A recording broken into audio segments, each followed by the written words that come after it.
segala sesuatu Tadi diberi ya tahap maksudnya ya. dalam beberapa kasus kejahatan, Iya. pembunuhan, terutama yang sampai menghilangkan nyawa, orang selalu apa ya? Mungkin termasuk media, termasuk netizen terlalu mudah menyimpulkan hal-hal yang sifatnya generik gitu ya. Kayak misalnya di Ciamis tekanan ekonomi. Padahal tekanan ekonomi itu dalam Dialami sisi semua psikologi ya dialami semua orang. Nah, pertanyaan saya menjadi begini.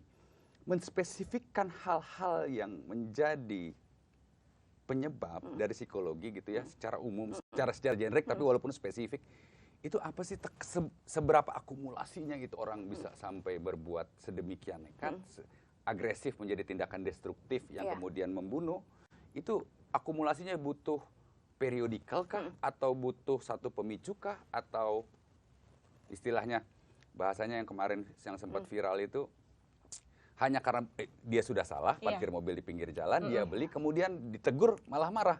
Secepat itukah atau butuh waktu yang cukup panjang untuk membuat orang memilih untuk melakukan tindakan agresif yang berujung kepada sesuatu yang fatal gitu kan? Ini kayaknya jadi 10 SKS mungkin Oh, ya. ya, Tetapi 10 SKS, ya. singkatnya begini Kak, singkatnya gini. Ada segala sesuatu yang dibawa itu nature sejak lahir dan ada yang nurture yang kita pelajari. Saya sama Ninda mungkin lahir sebagai pemarah. Tapi apakah ketika di usia sekarang saya jadi pribadi yang pemarah dan Ninda enggak? Mungkin enggak terjadi. Mungkin.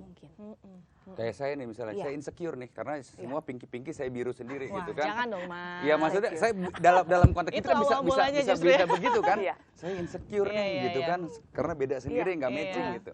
Oke, lanjut. Jadi memang itu karakter, tapi bagaimana kita berkembang itu menjadi kepribadian yang nature dan nurture itu digabung, itu kan sepanjang kehidupan kita belajar gitu.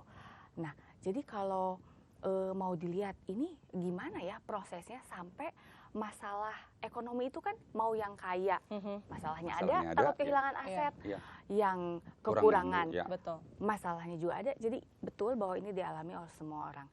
Tapi kalau kita telisik, oh iya ya ternyata ini tuh ada produk dari pola asuh yang dilihat atau menjadi model bahwa kekerasan itu bisa menjadi suatu power tertentu gitu.